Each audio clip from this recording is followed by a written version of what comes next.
By the time I turned 13, I knew exactly where I wanted to be, and I knew exactly what I wanted to become.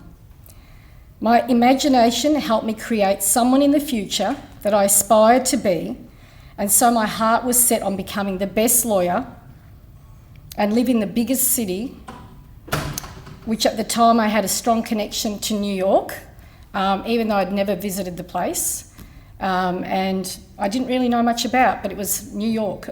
But at the age of 17, my father had his way, and I was sent down the aisle, marrying a man I never loved and never agreed to marry.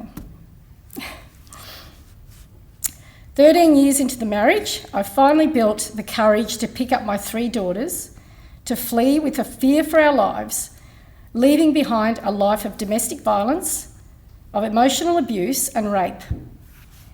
Determined to succeed no matter what, my peripatetic life took me through several trials and heartaches, not only from trying to figure out how I was going to look after my 3 daughters, all under the age of 11, but where I belonged, and how I was going to carve out a career space where I would feel worthy and become an effective contributor.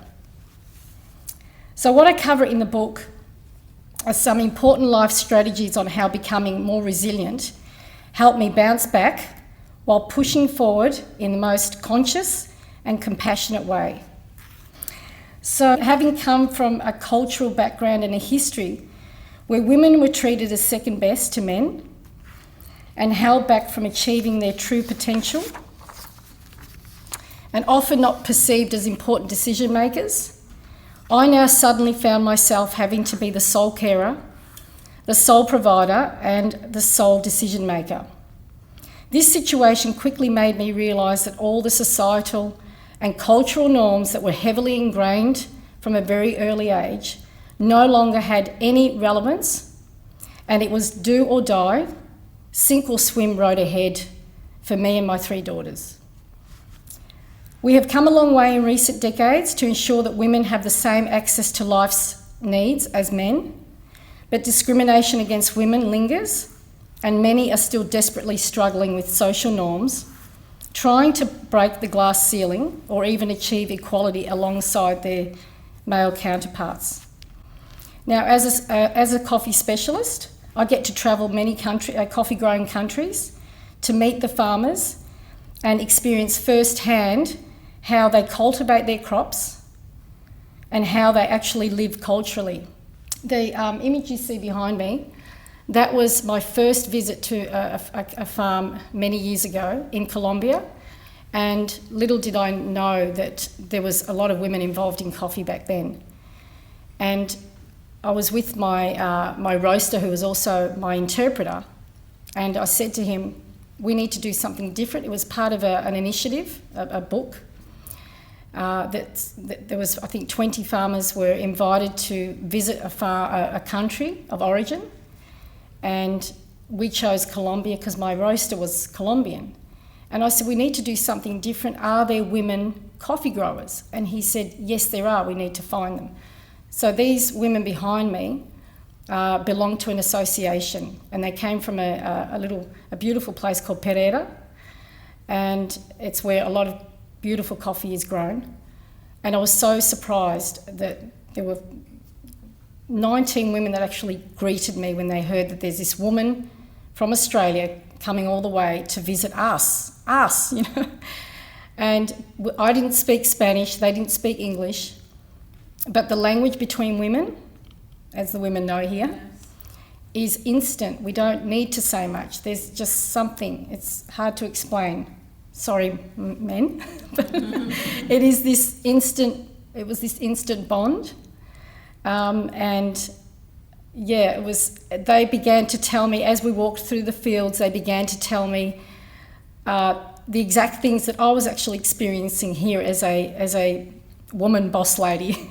They had a lot of difficulties attracting workers, especially males, who would take advantage of them or walk away or not take them seriously.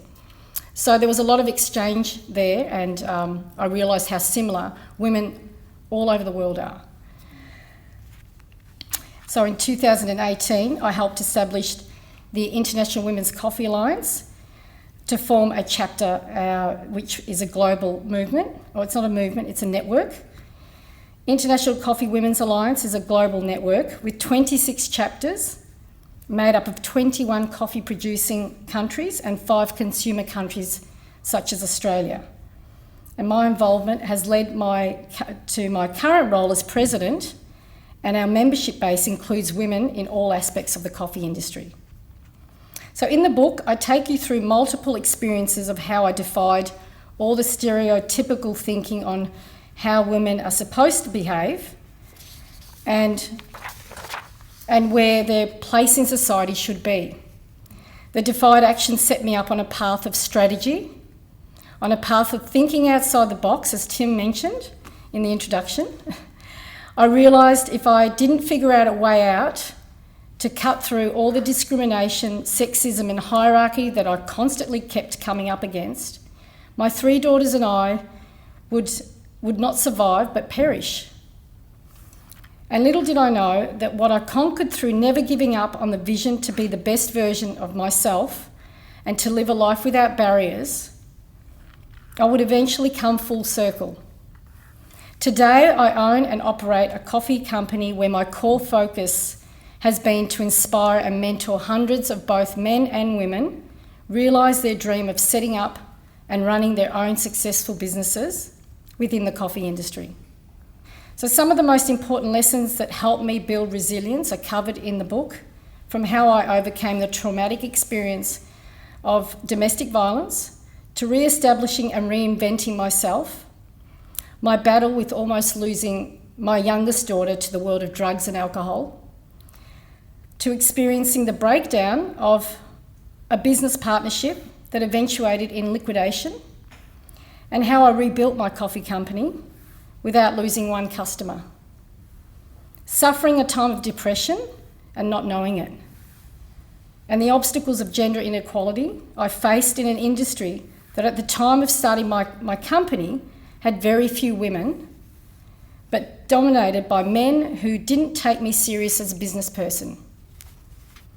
My ongoing focus on what I could learn and gain from all my experiences helped me acknowledge that those glass ceilings or barriers were no reflection of my value as a person, but only illusions within my own mind.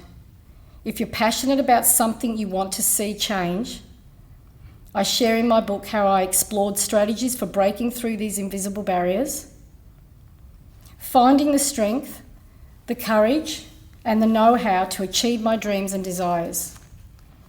My relentless passion to pursue happiness and personal growth became an obsession because it was the necessity to not only survive but thrive and belong in a society as a valued individual, and to show my 3 daughters that no matter who you are or what obstacle you face, you can build the goals to have a better life. And I found that the trick, this might get a bit spiritual here, but the trick is to slow down, because I was always going, running. The trick is to slow down, look around, go within, and keep listening to the courage in your soul, and ask yourself what happiness or success means for you. And if you sense you are on the wrong path, as I did many times, then reevaluate and take the necessary steps to just refocus and readjust where you're going, because your life does matter.